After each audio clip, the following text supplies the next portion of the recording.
Judas is mostly known for one thing: betraying Jesus. But was Judas always an evil person? Jesus chose him to be a disciple, and he followed Jesus faithfully for some time. Judas is not unlike many others through the ages who began as faithful followers. Mine was a common name during my lifetime. Think of two original 12 apostles, Jude Thomas or Jude Thaddeus, or even Jude, the brother of Jesus. I was the outsider of the 12. From the beginning, I dressed differently, I spoke differently, and I thought differently. Although the gospel writers don't talk of my interactions in the group, you can guess that I didn't have any close friends among the apostles. And when I struggled, nobody to confide in. I was very skilled with money and was chosen to be the treasurer of our group, even though Matthew was known to be extremely talented in that area. The Bible doesn't say when, where, or how I became a disciple. You do know it was early into the ministry of Jesus. He believed I could be a fisher of men. I was as dedicated as any of the other apostles those first couple of years. I wasn't outspoken, but neither were the 6 other apostles that you know very little about. I was sent out as a pair with the other 12 and then as a pair with the 70. I saw Jesus do miracles and healings and heard all his teachings. I did miracles and healings. For the first couple of years, you wouldn't have been able to distinguish my ministry from the other 11. Jesus did not distinguish me from them either. He loved me as much as he loved them. I am Judas, son of Simon Iscariot. Scholars of your day have concluded that my father's name meant we came from Kirioth, a town about 10 miles south of Hebron or 30 miles south of Jerusalem. Those scholars have concluded that I was probably the only one of the 12 apostles who was not from Galilee. One Sabbath, we apostles went with Jesus to eat at the home of a prominent Pharisee. We were relegated to the cheap seats in the back of the room, where Jesus was seated near the front. As often would happen, the Pharisees were trying to find a way to disparage him. A man who was an obvious plant came to stand before Jesus. He had some abnormal swelling, and it was apparent to everyone in the room that he needed healing. Rather than being caught in a trap, Jesus set his own by asking, "Is it lawful to heal on the Sabbath?" Hey, what a question. The Pharisees and experts of the law knew the spirit of the law encouraged such an action, but their man-made rules prohibited such a thing. They were caught in a trap of their own making and had no out.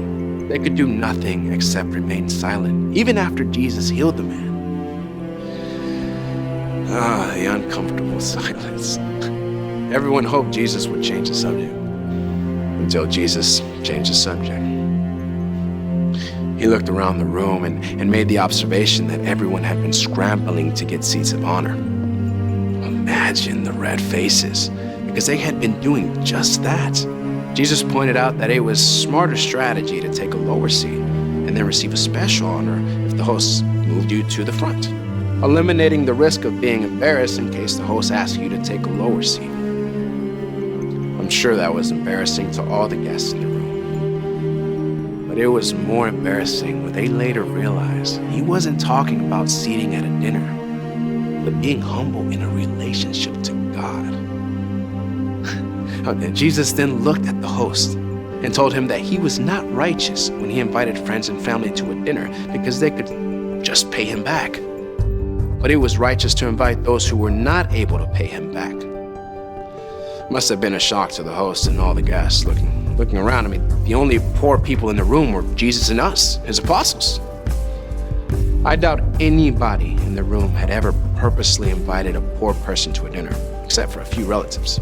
Maybe. It was in situations like those that I began to be uncomfortable. Jesus not only insulted his host twice, but also insulted all the guests in the room. I wanted respect from the religious leaders, always did. But I also always hoped for some financial support from them too. Jesus never seemed concerned about money. I mean, in retrospect, I guess if you already own the whole universe, there isn't much on earth that you need. I mean, consider that in your own life. If you are truly the sons and daughters of God, what is it on earth that you don't already own? Well, back to the dinner at the Pharisee's house. There I was in my cheap seat, squirming in embarrassment, when one of the people near Jesus tried to change the subject again. The man said, "Blessed is the one who will eat at the feast in the kingdom of God." That comment probably doesn't mean much to you, but it did to us in the room. I mean, we were all Jews. We had all been brought up with the notion that only Jews would be saved when the Messiah came. We did not have a well-developed notion of what heaven was or how you got there, but we were all certain that the Jews had exclusive claim to the benefits that would occur when the Messiah came. We were all certain that was true. I mean, especially the religious leaders of the Jews. We were all certain. Except Jesus. Jesus wanted everyone to know that the kingdom wasn't coming on their terms, but on God's terms. And Jesus had been announcing those terms. Those who weren't willing to accept Jesus' terms were going to disinvite themselves from the feast, while those who were willing to accept the terms would enjoy it. The parable Jesus told clearly showed the religious leaders as disinviting themselves, while the obviously unclean people would get to enjoy the banquet. The man's comment had been right. The ones eating at the feast were blessed, but he misunderstood who those people would be. Needless to say, the banquet ended on a sour note, and we were not given any gifts or support. As treasurer, I was quite disappointed that Jesus not only didn't raise any money that night, but he had antagonized people that could have made our lives much better. I should have known it was just going to get worse from there. Not long after that, large crowds were following us everywhere we went. It would have been a simple thing for the Lord to give a little uplifting message and then pass the hat for some contributions from the crowd. Instead of doing that, Jesus raised his voice and said quite the opposite. "If anyone comes to me and does not hate his father and mother, wife and children, brother and sister, and their own life, such a person cannot be my disciple. And whoever does not carry their cross and follow me cannot be my disciple." I can assure you that that is not the kind of message that is encouraging for a treasurer hoping to get more money. Your modern-day translators and preachers can waltz around all they want, but Jesus said hate, and that is exactly what he meant. He meant that you not only had to be willing to do without those people and things in your life, but that you counted them as your enemies. And furthermore, he wanted you to become willing to give up your life, literally, in order to become his disciple. You can be assured that many of the crowds left before he could tell the next parable. The parable Jesus told next is my favorite because of its simplicity and obviousness. As with many of his parables, Jesus had seen something we had all seen, but had understood its deeper meaning. We had all seen buildings which were abandoned before they were finished, but never thought anything about them. Jesus understood them in a different way. He said, "Suppose one of you wants to build a tower." He finished that sentence and looked around, nodding at a partial structure in the distance. Not many of us wanted to build a tower, but many of us wanted to build houses. Won't you first sit down and estimate the cost to see if you have enough money to finish? For if you lay the foundation and are not able to finish the building, everyone who sees it will laugh at you. They will say, "This person began to build and wasn't able to finish." From his past lessons, we apostles knew Jesus wasn't talking about buildings. I can't prove it, but when Jesus said that last sentence, I believed he looked right into my eyes, or right into my soul.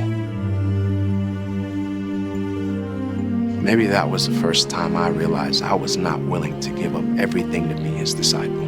And if I wasn't willing to give up everything, I probably wasn't willing to give up very much. He made me count the cost of being his disciple. And I decided that I wasn't willing to pay the price. That was the day my doubts began. I recall Jesus saying, "Whoever is not with me is against me." Now that I knew I was not wholeheartedly for him, I started finding little ways to be against him. At first, I just discounted some of the things he said. I quit praying as much, and then not at all. I quit listening with attention. I wanted to raise as much money as I could.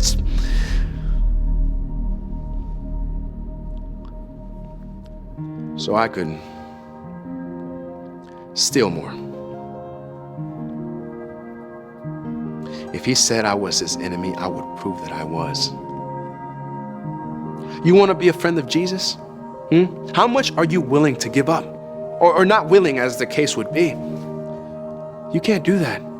You can't be unwilling to give it all up. Jesus said that. Maybe you should quit trying to do what Jesus says you cannot do. You are either his friend or his enemy. And from my own example, you don't want to become his enemy.